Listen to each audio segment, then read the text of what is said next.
Bernie H. first in the live stream. How you doing, Bernie? Sorry you had to work late yesterday, or you got called in late.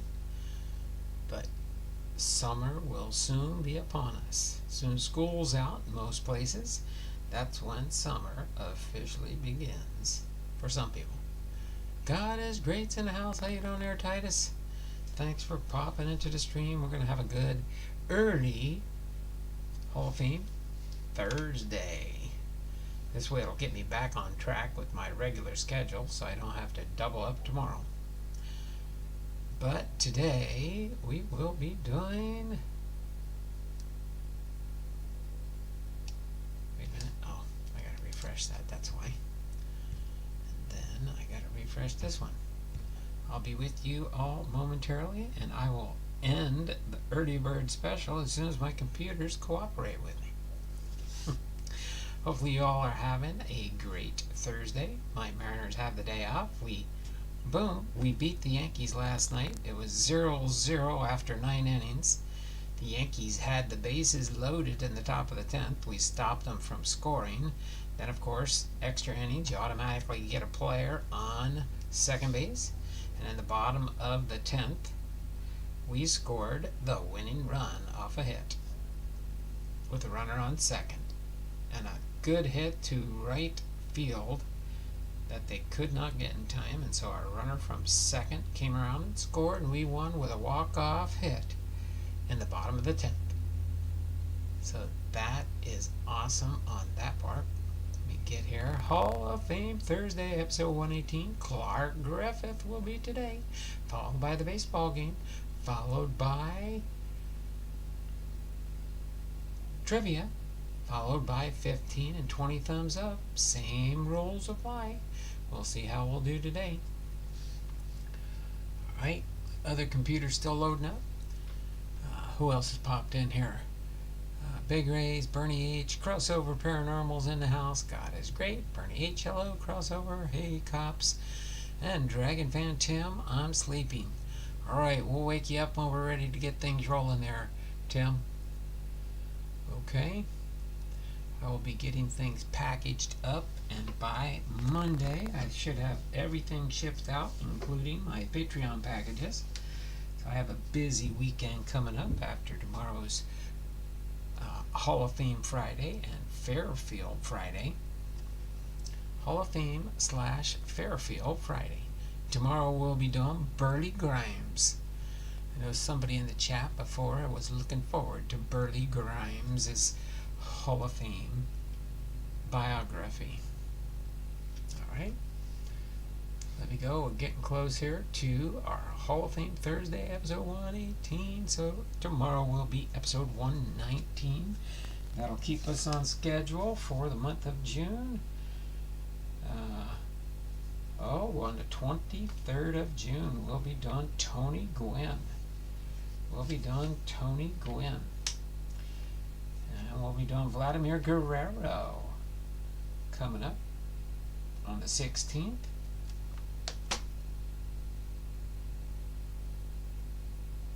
We're doing pretty good here. And pretty soon, once we're done with the football Hall of Fames, I think we'll be done Hall of Fame Wednesday, Hall of Fame Thursday, and Hall of Fame Friday. We'll be doing 3 Hall of Famers each and every week through the summertime. After all, it is, what do they call it sometimes? The boys of summer.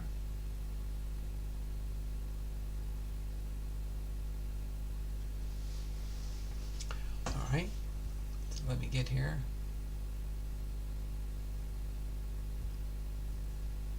Right, so we've got my advertisement here. We've got my, let me get this bumped up here so it's nice and clear. Boom. Okay, get that a little bit, get loaded up here so I have my backup, and I'll give you an update on how many entries we have for the month of June. We already do have one prize on the wheel. In case you are wondering, and it looks like we have 3 thummies up so far early on the stream. So again, our new 2023 tiers. up to 5 different Patreons right now. 5 different Patreons. And 6 teams. I think we got 24 teams left on the 2023 schedule. So we do have plenty of teams still available if you want to get in to a Carefield action, a blaster box action, a mega box action, or a monster box. Okay, the Carefield is $10.99. The blaster box is $14.99. The mega box is $24.99, and if you want the big one, the monster box, you get a Carefield, you get a blaster box, and you get a mega box of your favorite team. Okay, every box contains sticker certified packing and a guaranteed hit in every box you get. So if you get a monster box, you're going to get 3 guaranteed hits. You'll get 3 guaranteed hits for that one. So boom, boom, boom, boom, boom. Donald getting loaded just doesn't sound right. Why would I get loaded? Where'd that come from? Okay. So, and the early birds.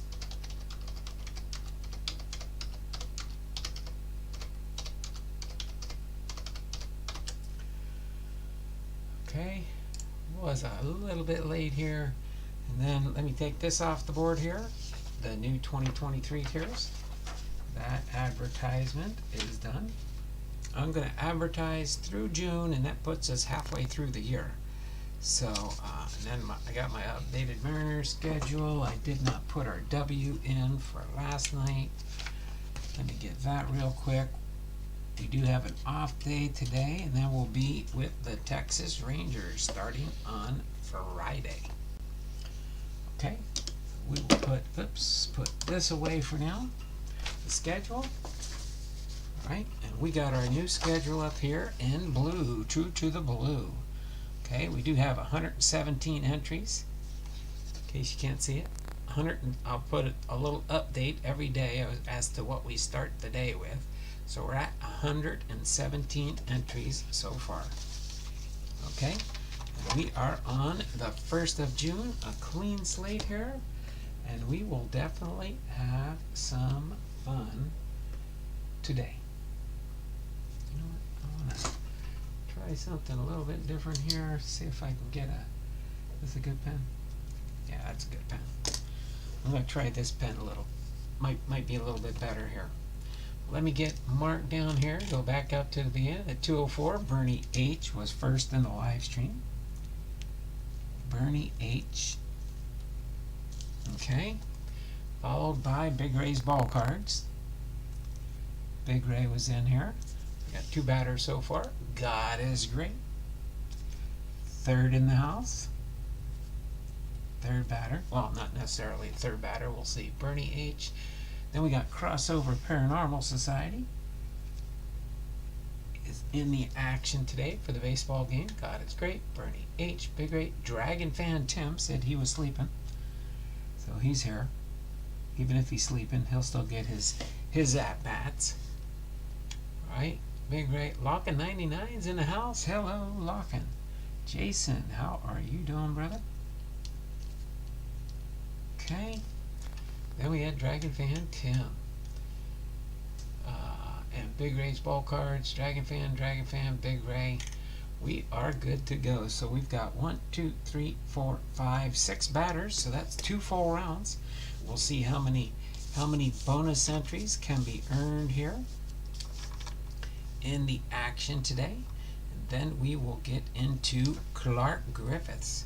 Well, after we do the trivia. So we'll do the baseball game next. Then we got a 5-point trivia coming up. We got a 5-point trivia coming up. If you get all 5 correct, you will get 5 bonus entries in the June giveaway. And then if not, whoever has the most, whether it's 1 right, 2 right, 3 right, 4 right, but if you get all 5, you get 5. If you get 4 right, you get 4. If you get 3 right, you get 3, and so forth. Most everybody knows the rules. If you're on the original list here, you know how I roll here. with this, so I won't go over all those rules all the time. Once everybody gets used to it. Okay, I'm going to do a refresh here on the chat. Refresh on the chat. On my 3 streams here. Alright, get back in here. And we've got Bernie H, followed by Big Ray, followed by Cobbs. The first 3 batters. The second 3 batters will be Dragon Fan Tim, God is Great, and Lockin 99. So first up to bat again is Bernie H with his 2 at-bats. Got a single. Oh no, let's see. So we got a single for 300 and a 30 for 3. 3 plus 3 is 6. So Bernie H gets a plus 6. Okay. That takes care of the first 2 at-bats. Next up to bat, we got Big Ray's ball cards. Big Ray's ball cards with his 2 at-bats. Got a hit. Oh, that's the first time it bounced and went back there. We'll fix that. And a single. Got a 3 plus a 1 is a plus 4 for Big Ray. Okay. Let me see here if I can just squirrel one down here. There's one rebounded. There we go. There's our next 2 at-bats are for Cops. Our next 2 at-bats are for Cops. Here you go, Cops. You got a foul ball, that's an out. And a triple for 200. That's a plus 2 for John. Plus 2 for John. Okay. Next up for our last 3 batters, we got Dragon Fan Tim, God is Great. And Lockin 99. Big Ray beans the beer vendor with a foul ball and gets ejected from the stadium. Alright, so again, Dragon Fan Tim followed by God is Great, followed by Lockin. See who we get here. For Dragon Fan Tim first. Okay. Got a double. Ooh, that's a good one. And our last at bat is a foul ball. So Dragon Fan Tim has a 5, and a foul ball is an out in this game. So that gives him a plus 5. Okay, I think we got to go a little bit farther down here. There. We got that up in the field here. There we go. I think we might be good here. Let me see. No, move this down a little bit. Put it right there, and I think that's a good spot there, Bondo. Okay. Got the next 2 batters, again, is God is Great. God is Great. Got a foul ball. A rebound for a double. So a 5 plus a foul, that's an out. So 5 plus 5 for God is Great. And our last batter is Lockin 99 with his 2 at-bats, and then we'll get into the trivia.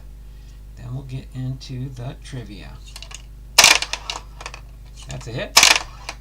And a single and a hit. 3 plus 1 is 4, so plus 4 for Lockin.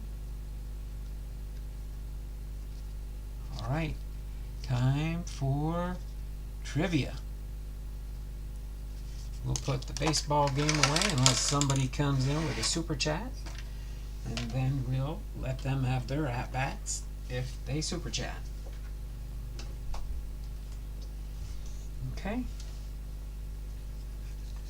So other than that, we're ready to rock and roll with our Hall of Fame trivia. Just so happens to be a Hall of Fame trivia. I think that I timed that just right. So Hall of Fame trivia. It says match the Hall of Famers with their Major League debut position in the batting order. So for each of these players, when they debuted in baseball, what was their position in the lineup? You know, from first, second, third, fourth, fifth, sixth, seventh, or eighth. Okay? So each one of these will fall into the category. So if you want to put them on there as a 1, 2, 3, 4, and 5 is the player names, and then A, B, C, and D. And we'll go over it. I'll read the question through twice, and then I'll start the trivia. Okay?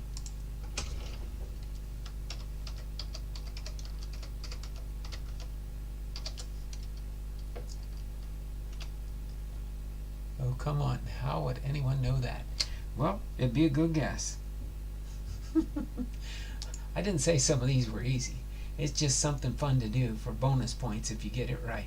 You might get 1 right, you might get 2 right, you might get 3 right, or 4, but if you get all 5, you get 5 entries. But if nobody gets all 5, whoever gets 4, 3, 2, or at least 1 right, you'll get something. If you're the first to do that, okay? Let me get this ready here, and I will tell you when to start putting your guesses in. So match the Hall of Famers with their Major League debut. Again, player 1, 2, 3, 4, and 5 in this order. So 1 through 5. Number 1 is Frank Robinson. Number 2 is Hank Aaron. Number 3 is Willie Mays. Number 4 is Stan Musial. And number 5 is Mickey Mantle. Okay? And as far as the position in the lineup, the choice for A is first or second in the batting lineup. B is third or fourth in the batting lineup. C is fifth or sixth in the batting lineup. And D is 7th or 8th in the batting lineup. So match the Hall of Famers with their Major League debut position in the batting order in which they hit. So again, number 1 is Frank Robinson. Number 2 is Hank Aaron. Number 3 is Willie Mays. Number 4 is Stan the Man Musial. And number 5 is Mickey Mantle. And their batting order positions are from 4 different choices. A is first or second in the lineup. B, third or fourth in the lineup. C, fifth or sixth in the lineup. And D, 7th or 8th in the lineup. So we're starting at 2:22. At 2:25, we will end the trivia guessing.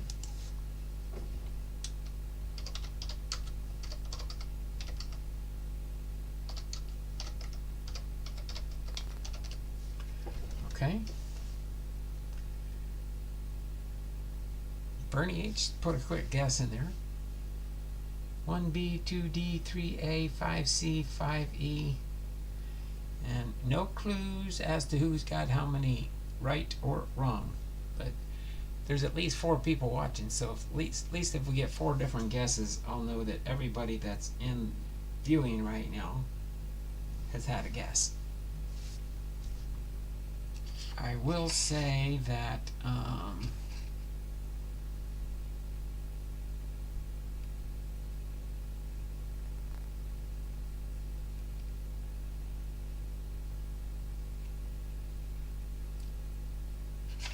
all of the A, B, C, and D are used, but one, of course, makes sense.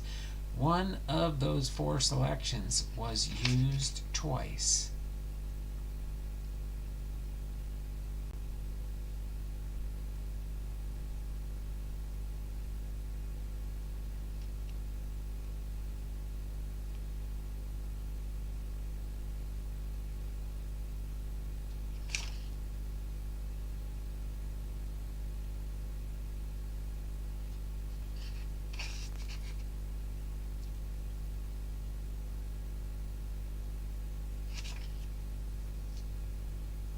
Who do we got here? Just a guess. Oh, I understand. So all the answers are different.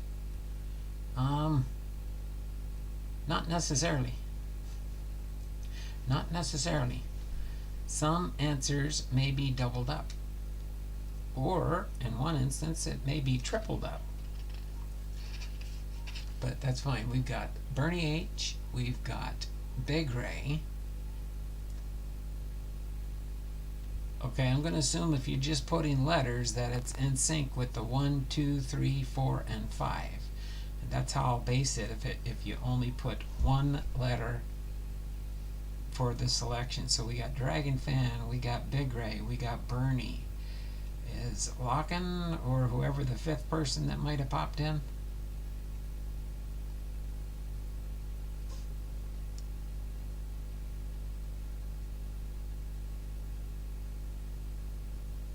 Locken says he'll pass. Okay, end the guessing. So let's see who's got the closest here.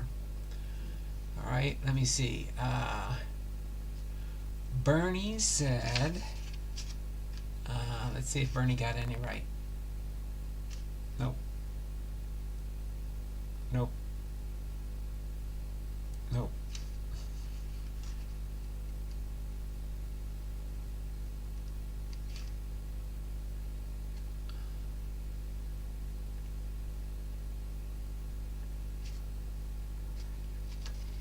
Bernie, you didn't get any right. So let's see. Let's go on to Big Ray now. Go on to Big Ray here. What did Big Ray get? Big Ray got 1 right. 1D.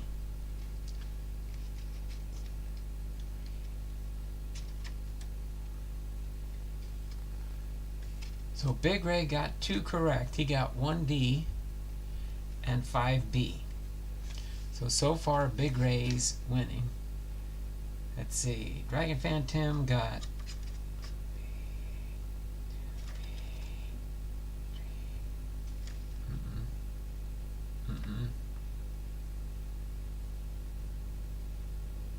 let's see.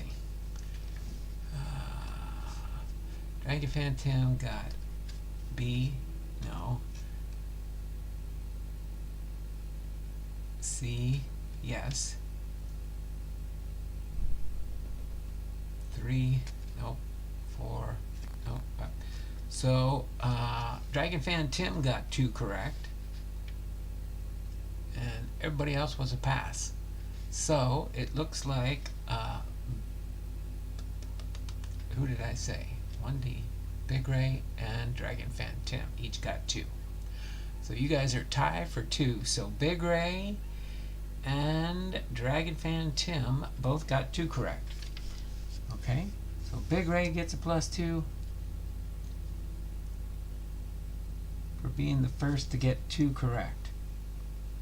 Okay.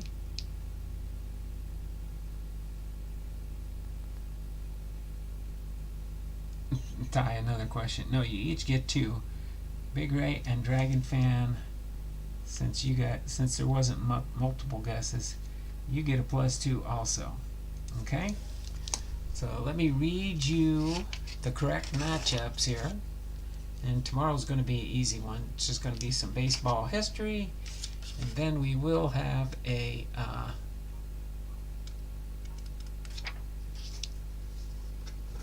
weekend trivia. So we will have a trivia tomorrow. So Hall of Fame matchup, Hall of Famers. So 1D was Frank Robinson, and he batted 7th or 8th.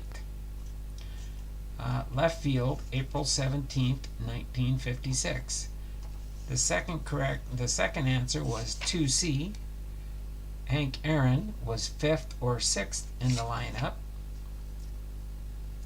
Left field, April 13th, 1954. And then 3B, 3 is Willie Mays, which was 3rd or 4th in the lineup. And he was 3rd. Center field, May 25th, 1951. And then 4B, Stan the Man Musial, was 3rd or 4th in the lineup. And he was right field, September 17th, 1941, and he was 3rd in the lineup. And then also 5B, Mickey Mantle was 3rd or 4th. 3rd, right field, April 17th, 1951. Grats Ray and Dragon Fan. There you go. That takes care of our trivia for today. So we will put this away until the end of the game for our end of stream chance for 2 bonus points if you're here at the end. So we will do my Seattle Mariners here after we do our biography for Clark Griffith today. So again, Clark Griffith will be our Hall of Fame biography for today, which is doing last Friday's Hall of Fame Friday that we would have done. Okay, so other than that, let's get into Clark Griffith's biography here. Alright, hopefully you guys are having a great Thursday. I don't know if your team's playing today, but the Seattle Mariners get a day off after 13 games straight without a day off.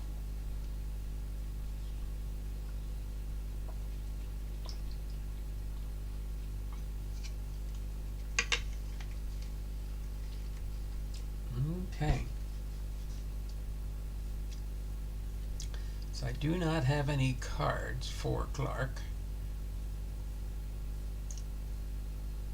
but he's got a little bit of a biography here, just so you guys know.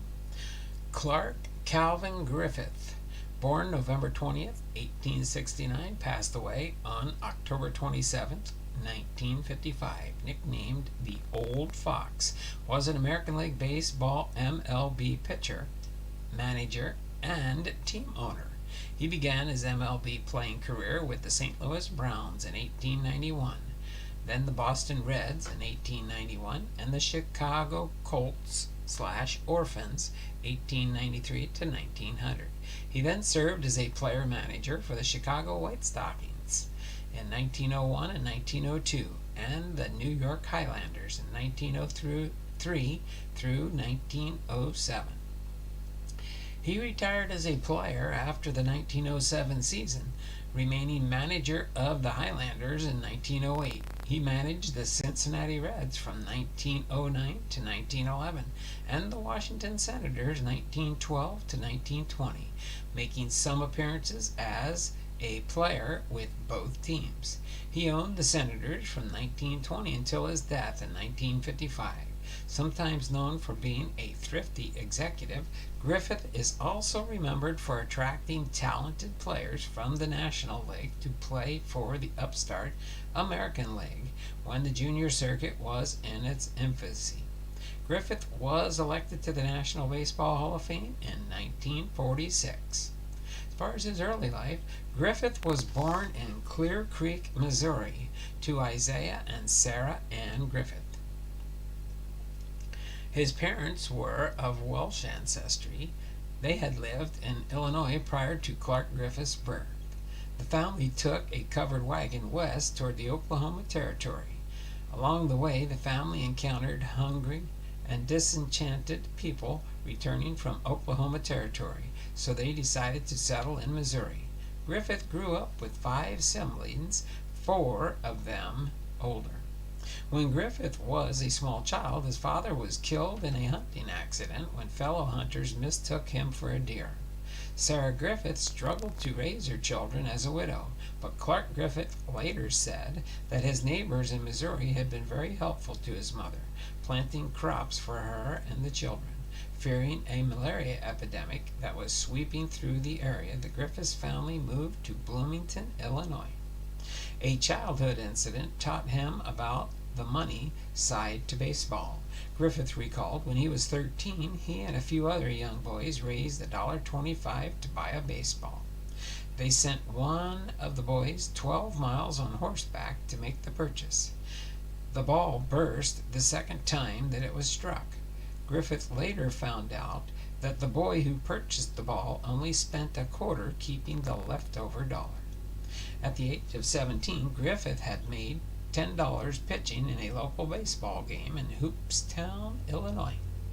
As far as his major league career, as a pitcher and player manager, Griffith entered the American Association in 1891 and pitched 226 and a third innings in winning 14 games for the St. Louis Browns and the Boston Reds. He began the following season with the Chicago Colts in 1893, and the pitcher's box was moved back.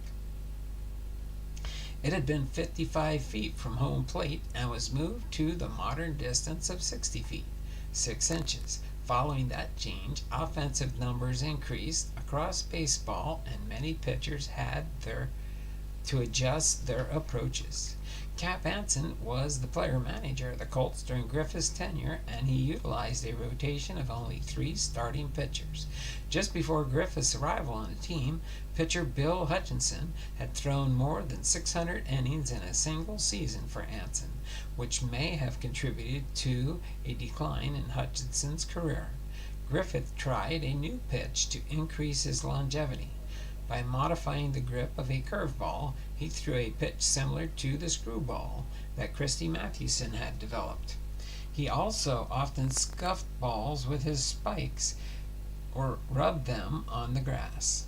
In 1894, Griffith began a string of 6 consecutive seasons with 20 or more victories, compiling 21-14 record and a 4.92 earned run average. Griffith lowered his ERA over the following years to a low of 1.88 in 1898, the lowest mark in the league. When Van Johnson, longtime friend, announced plans to form the American League, Griffith was one of the ringleaders in getting National League players to jump ship, using the cover of his post as vice president of the league Protective Players Association, a nascent player union. Griffith persuaded 39 players to sign up with the new league for the 1901 season. Griffith himself signed on with the Chicago White Stockings and player manager. He won 20 games for the final time in his career and led the White Stockings to the first American League pennant, an 83-53 record. At Johnson's suggestion, Griffith left Chicago in 1903 to take over as manager of the New York Highlanders. The Highlanders had just moved from Baltimore, and Johnson knew that for the league to be successful, they needed a strong franchise in the nation's biggest city. Griffith's last year as a regular player was 1907, after he nearly suffered a breakdown from overwork on April of 1907.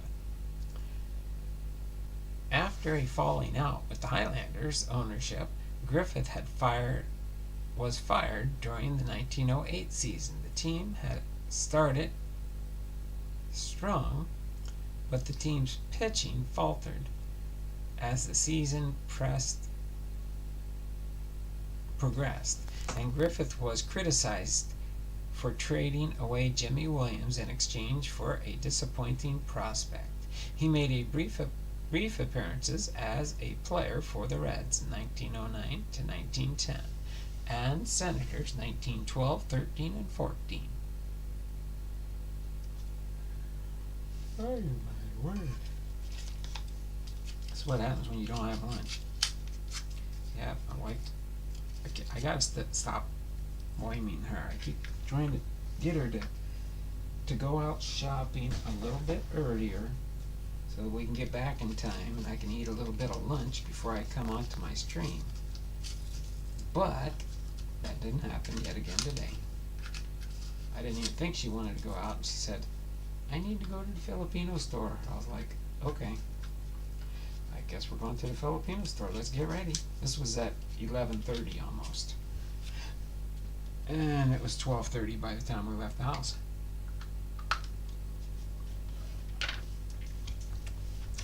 So I need a lifesaver. Alright, what do we got here? Was hunting with a relative of George W. What's up, everyone? Hey, Chuck. Big Ray, Chuck Dupree, Big Ray. Alright, thanks for popping in, Chuck. Appreciate you being here, brother. Refresh the chat. As a manager and an owner, Griffith returned to the National League as manager of the Cincinnati Reds in 1909. Late in the 1911 season, the American League's Washington Senators needed to raise money to pay for the construction of their new park, National Park, which had been hurriedly built just days before the start of the season after its predecessor, Boundary Park, burned down.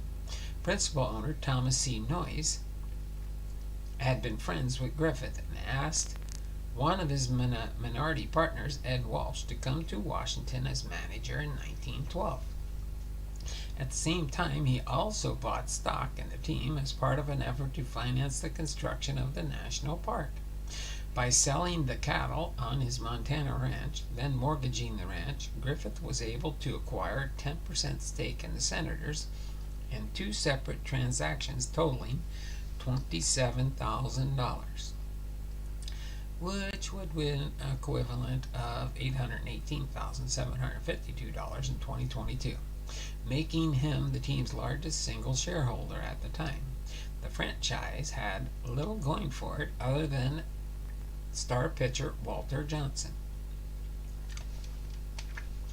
In the American League's first 12 years, the Senators had never had a winning record or finished higher than 6. To entertain the fans, Griffith hired Nick Altrock as the first base coach in his first season with Washington, described as a natural buffoon. Altrock engaged and in lighthearted fun while coaching first base. He wrestled with himself, copied the motions of the pitcher, and made the fans laugh with other antics. Griffith also engineered one of the biggest turnarounds in Major League history, leading the Senators to second place. In 9 years, his Washington teams only twice finished below the 5th and the 8th-team league. Through this time, Griffith frequently clashed with Senators executives who were sometimes unwilling to spend the money he felt necessary to make the team a consistent winner. Noyes had died in the middle of the 1912 season and was succeeded as president by Benjamin Miner. Unlike Noyes, Miner insisted that Griffith clear all transactions with him. Griffith began an effort to increase his interest in the team. Along the way, he used ties with Secretary of War Newton D. Baker to keep the baseball season going past July after the government issued a work or fight order required all able-bodied men to either serve in the military or work in an essential occupation. Griffith persuaded Baker to allow ball players to perform military drills on the field with bats rather than rifles, allowing the season to go on through Labor Day. In late 1919, frustrated by continued resistance on the board, Griffith joined forces with Philadelphia game broker William Richardson, a close friend of Max, to buy controlling interest in the Senators. Miner was more than willing to sell, believing he could no longer devote attention to the team. Griffith boosted his holdings to 44%, while Richardson bought 40.4% stake. Richardson and Griffith quickly came to an agreement that allowed Griffith to vote Richardson's shares as well, effectively giving Griffith a commanding 84% controlling interest. This all but assured the election as team president that November. At the same time, the Senators' home park, National Park, was renamed Griffith Stadium. Griffith stepped down as manager after the 1920 season to devote all his energy to the front office. He finished his managerial career with 1,491 wins and 1,367 loss record. His 1,491 wins ranked 19th all-time as of 2005.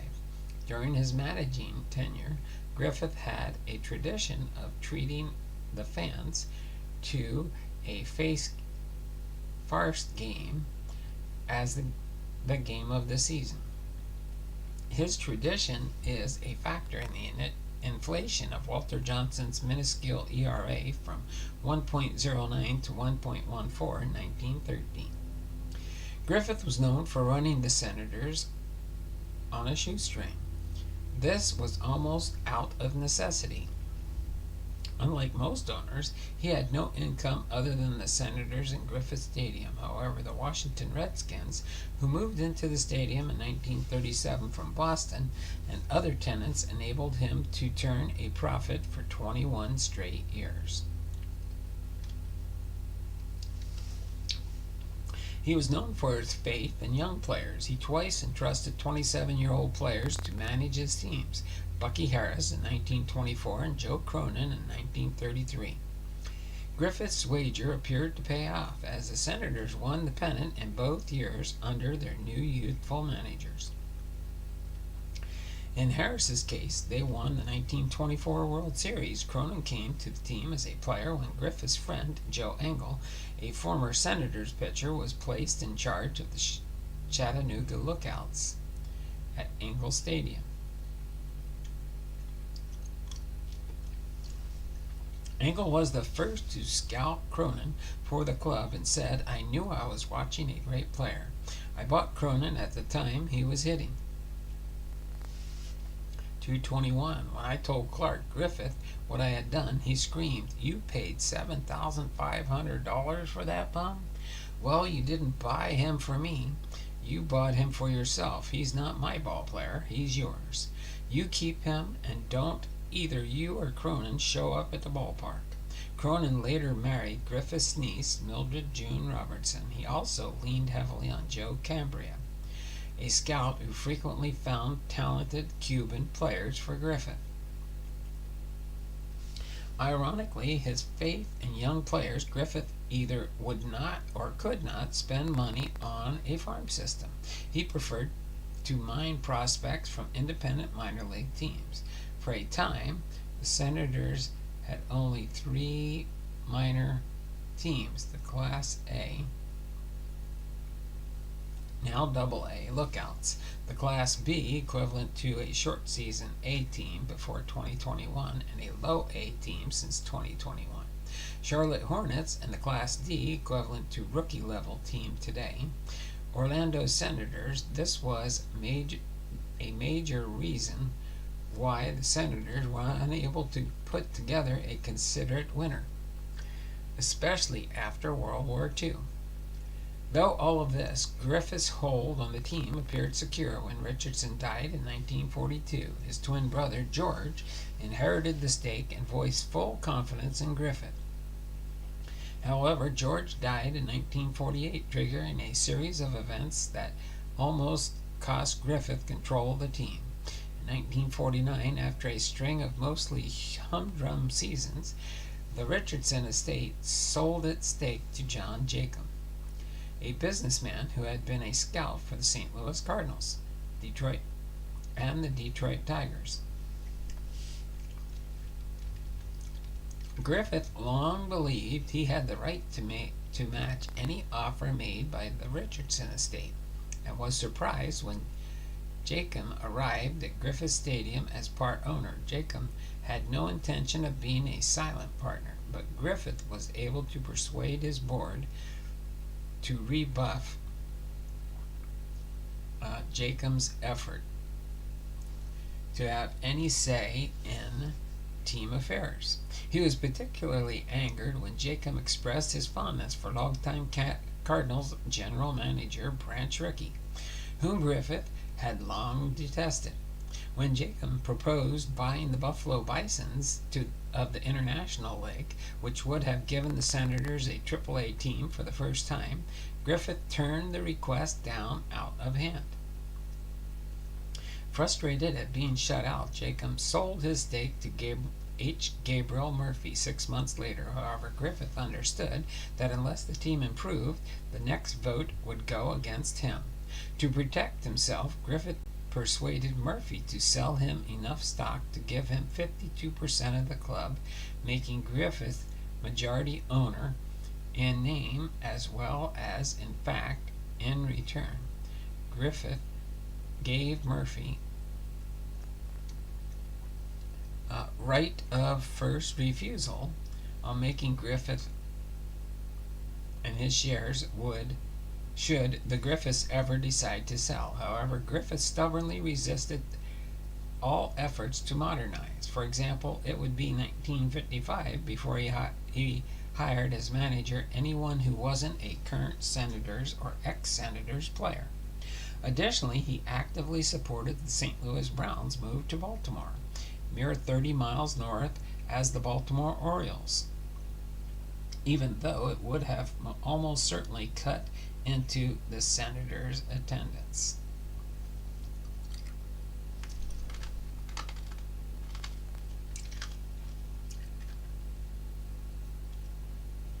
I need to resupply the M&Ms. Oh, the M&Ms I used to have in my bottle here? Yeah, that's been empty for a while. That was, I was finding out I was having too much sugar that way, so I had to slow down on the M&Ms. Lifesavers give you a little energy boost and it's not as much sugar. Especially if you get the low sugar content ones, just to give you that flavor taste, to keep your taste buds going, I guess. Alright, got 2 more sections here, and then we'll move on with today's programming, possibly. We'll see. Okay? So as far as his Hall of Fame candidacy, in 1939, sports writer Bob Considine expressed disappointment that Griffith had not already been elected to the Baseball Hall of Fame. He referred to Griffith as the real father of the American League, citing the fact that Griffith had been a key force in attracting National League players to join the American League teams in their initial years. He wrote that Griffith belongs in any Hall of Fame where the elected body is composed of sports writers. For no other reason than that, no sports writer ever came away from the old guy without a story. Some of them were even kindly stories. Griffith had appeared on a ballot for the second Baseball Hall of Fame election in 1937, but he received 2% of possible votes. In 1938, he received votes on only 3.8% of the submitted ballots. He received votes on 7.3% of ballots the next year. The Hall of Fame held only triennial elections for a few years. In 1942, 30.5% of the voters submitted Griffith's name. Griffith was elected to the Baseball Hall of Fame by the Old Timers Committee in 1946. He was honored at the induction ceremony the following year, according to author Dennis Corcoran. Griffith had attended the initial Hall of Fame induction ceremony in 1939, but that there is no evidence that Griffith came to the 1947 induction or any other ceremony. Then, as far as his death and his legacy, in October 1955, Griffith was in the hospital with neuritis when he suffered a stomach hemorrhage. Though he appeared to be improving, Griffith died a few days after he was hospitalized. He was nearing his 86th birthday. After his death, newspaper accounts described Griffith's longtime relationship with U.S. presidents during World War I. He successfully petitioned Woodrow Wilson to allow the continuation of baseball. He did the same with Franklin D. Roosevelt during World War II. He had also begun a tradition of presidents throwing out the ceremony of first pitch at a season's first opening day game, which started with William Howard Taft. When the Baseball Hall of Fame was being built and was looking for baseball memorabilia, Griffith donated several photographs of these presidential first pitches. League president Will Harridge called Griffith one of the game's all-time great figures.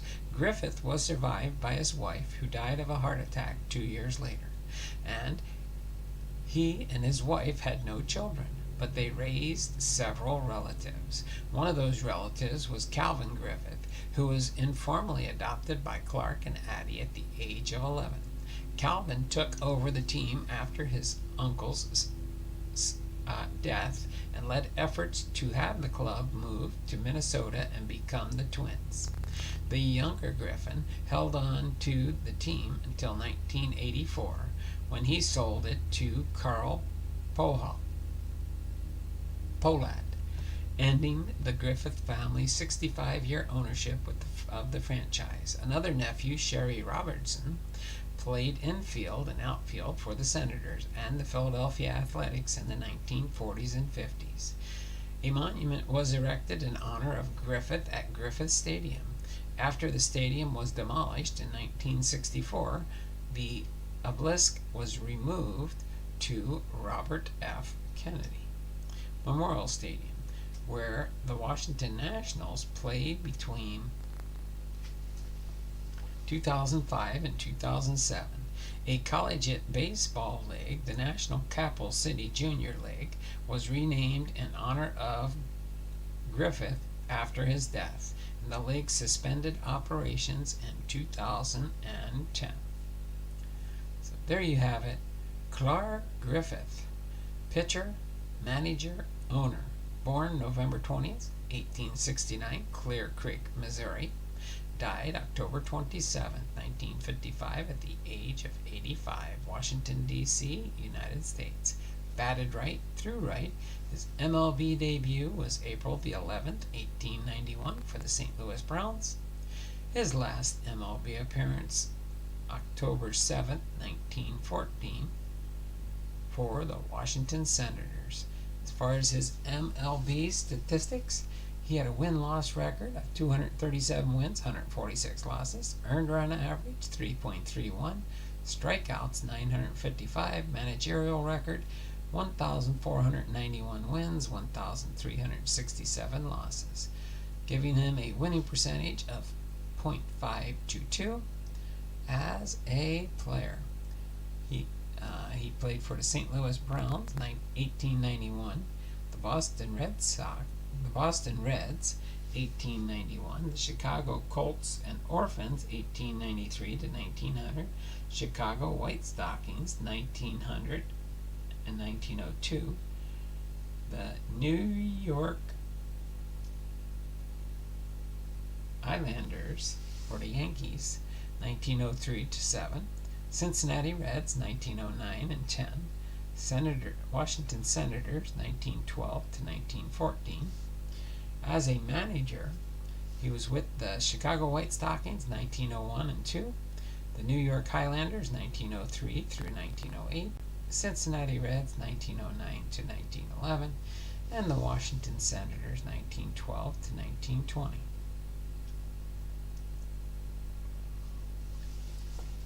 And then as an owner, the Washington Senators 1920 to 1955. His career highlights and awards: he was an MLB ERA leader in 1898, Washington Nationals Ring of Honor, and Chicago Cubs Hall of Fame. Inducted in the National Baseball Hall of Fame in 1946, his election method was via the Veterans Committee. So there you have it. Our Hall of Famer for today, episode 118, Clark C. Griffith. Give you a close-up shot of his postcard here. Okay, I do not have many cards. I might have some when I finish sorting my Hall of Fame collection. That's on the project burners for some time this year. Okay, so Clark Griffith. It will be Burley Grimes tomorrow for our Hall of Fame Friday. And yes, we will open up this next to last team bag. This one I believe is Seattle Mariners, as far as I can tell. It has a Mariner on the front and a Mariner on the back. And we'll leave the Hall of Fame pack, which I believe this one might be. It's got Randy Johnson with the Atlanta Braves. So they've got him in an Arizona Diamondback. It must have been when he was traded away to the Atlanta Braves, because he's wearing an Arizona uniform and it says Randy Johnson, Atlanta Braves. I didn't know Randy did a stint with the Atlanta Braves, but I guess so. So we'll do this team bag for now. We'll see. I don't know. Jay Pylon's here.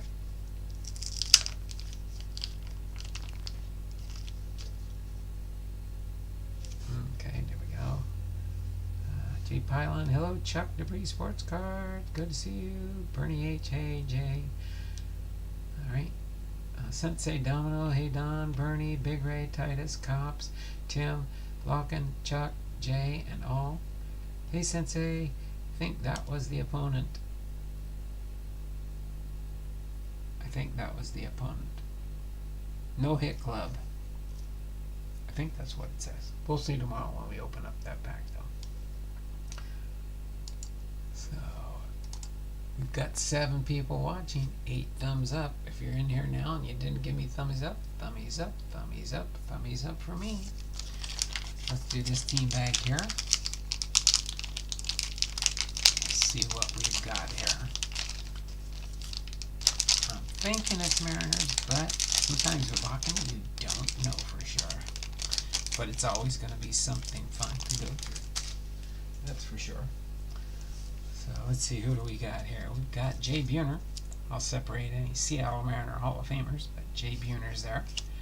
Greg Briley, 91 score for the Mariners. Omar Vizquel, 1991 Upper Deck. Nelson Cruz, All-Star Game. That's a 2012 Topps. Shane Turner with the Mariners.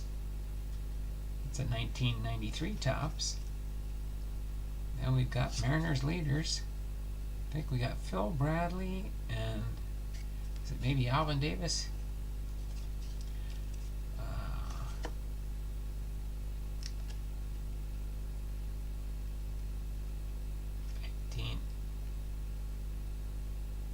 88 Topps, I believe. We got a 1991 Upper Deck, Omar Vizquel. We got a Jay Buhner, J-Bone. That one is a 1994 Pinnacle Studio? Yeah, Pinnacle Studio. Got a 1990 Jay Buhner. Got a Jack Perconte, second baseman, for a 1986 Fleer. That's the rainbow. This is the 88. The 88 Fleer. Jerry Reed. Got a star rookie here. Patrick Lennon. Got a Justice Sheffield. Mosaic. And we've got a Marco Gonzalez. These are 2021s. Separate those into my sort for that. Rich DeLucia. 1991 Mariners. Then we've got a Marcus Wilson rookie card. 138. Seattle Mariners. A Barry Bonnell Opachee. I was going to say Topps, but it's an Opachee 1986. Then we got a Jack Perconte, second baseman.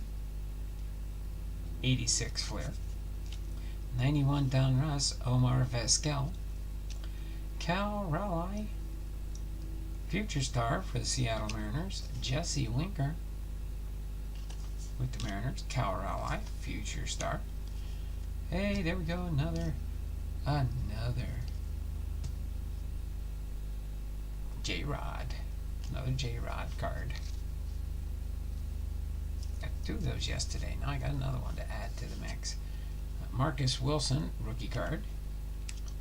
And we got a hit. We got a hit. Kyle Seager, 92 out of 99. That's an awesome card there. Oh my word, I don't think I've seen that Kirby yet. George Kirby. I think that was him pitching that great game last night from his home team growing up. He beat them. I think he went 8 innings, 0-0. I think he gave up 1 hit, I believe. But it was 0-0 in the 9th, so he didn't get the win, but he short pitched an awesome game yesterday, that's for sure. We'll put that there. Ooh, that's a thick card. That's a thick card. It's a 2022 Topps. I don't know what set this is from.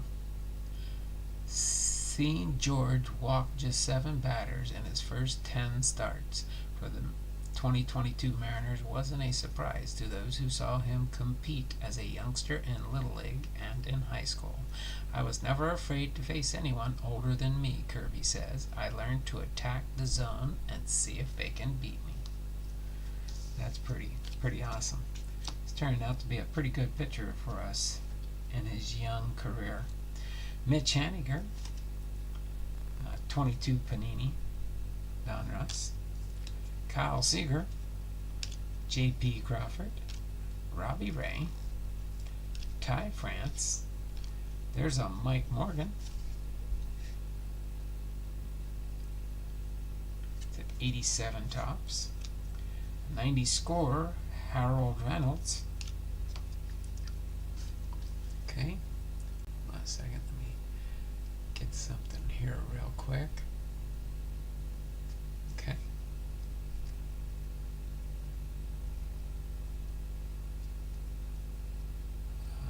Brooklyn Collection? Is that what that's from?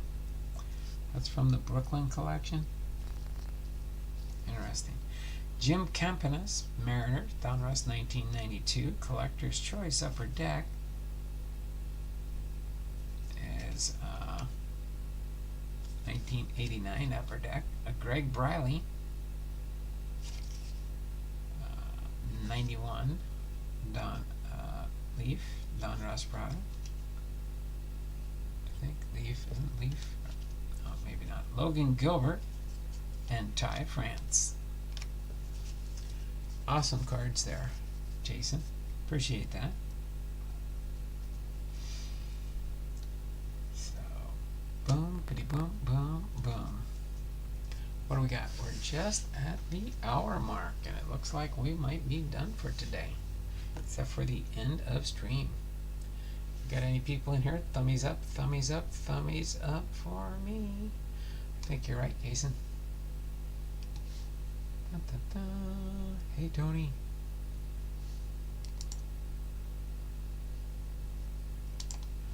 All right. So, other than that, I can't think of anything else. Anything else anybody wants to talk about? Chit chat? We got 10 thumbs up. I don't know if we can get 5 more thumbs up pretty quick. I don't know. Tell you what, I'll go to 105. 105.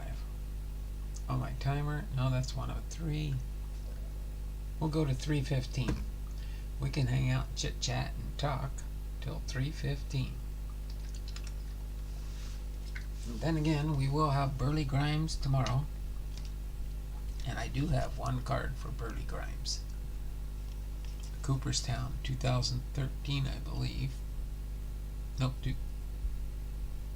2012. Burley Grimes, Cooperstown card. We will do that tomorrow with the Randy Johnson. And I'll pull out another one of our Fairfields out of my Fairfield collection for a Fairfield Friday. See if we can get some good hits. Okay.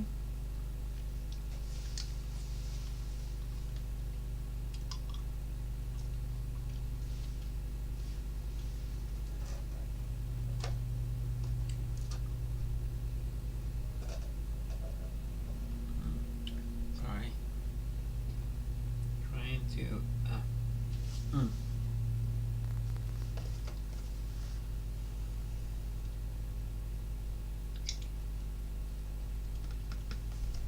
15 thumbs up. Thumbs up, thumbs up, thumbs up for me. How can Toronto be so bad with such a good set of players and pitching? I don't know exactly. I don't know. You'd think they'd be doing better. You'd think they'd be doing better. It's just maybe so far they've been playing against better teams.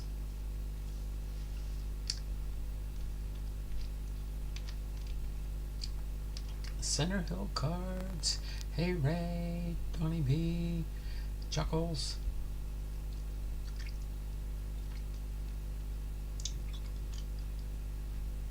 Alright.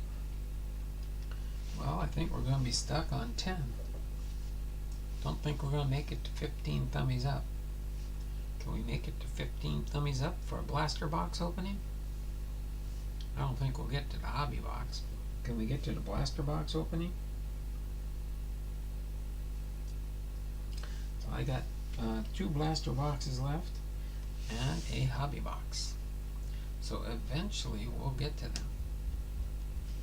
Maybe it'll be tomorrow for our Hall of Fame Friday.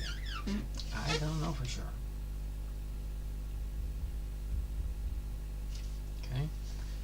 So, without further ado, I will give some people some bonus time, but at 3:15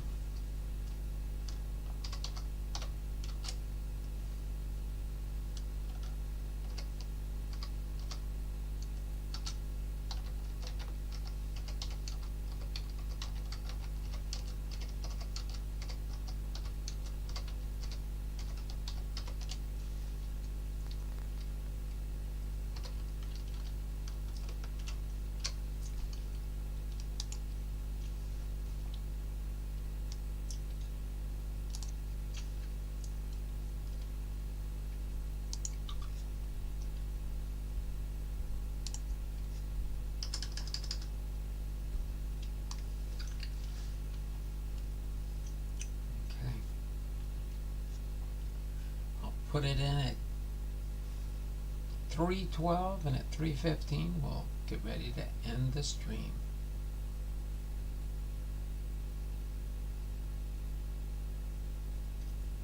As soon as I see my computer hit 12, because we got 10 thummies up, 5 shy of a blaster box.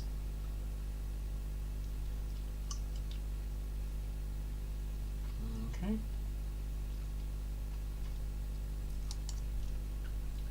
There we go. Alright, just put in here, present, something like that, still sleeping, whatever you put in the chat until 3:15. That will end our stream for today.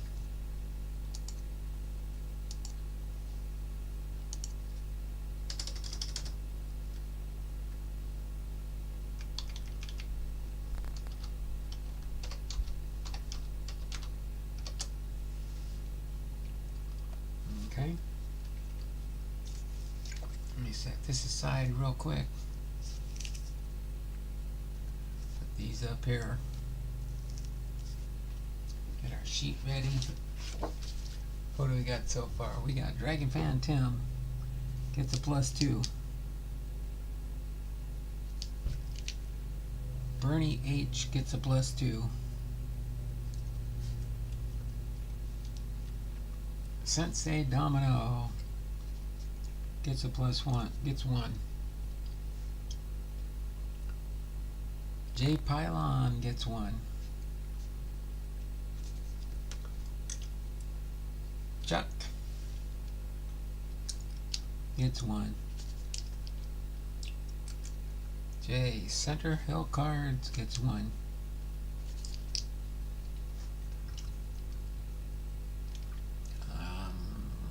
Big Ray. Got Big Ray. Got Center Hill. Connor. Connor showed back up. C-O-N-N-O-R.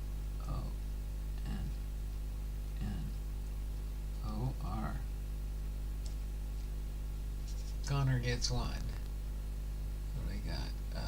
Big Ray, Sensei Domino, J, Bernie. Alright. They are 8th in runs scored, and 9th in ERA, and 6th in wins, so really they are overachieving. Hey, Bernie. Alright. We'll end it in a second here. I've got 1, 2, 3, 4, 5, 6, 7, 8, 9, 10, 11 people total. I'll shout you out in just a second here as soon as we hit the 3:15 mark.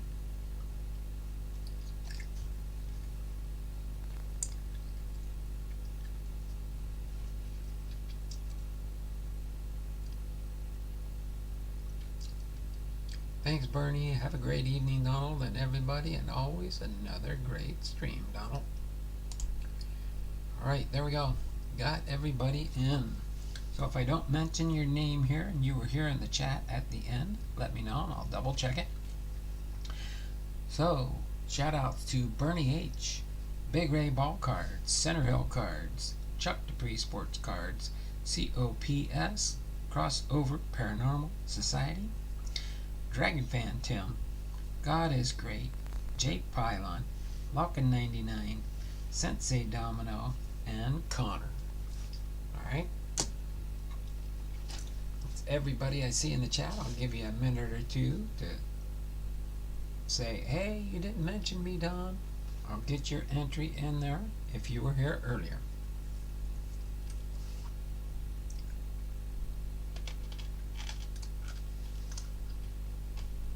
Okay.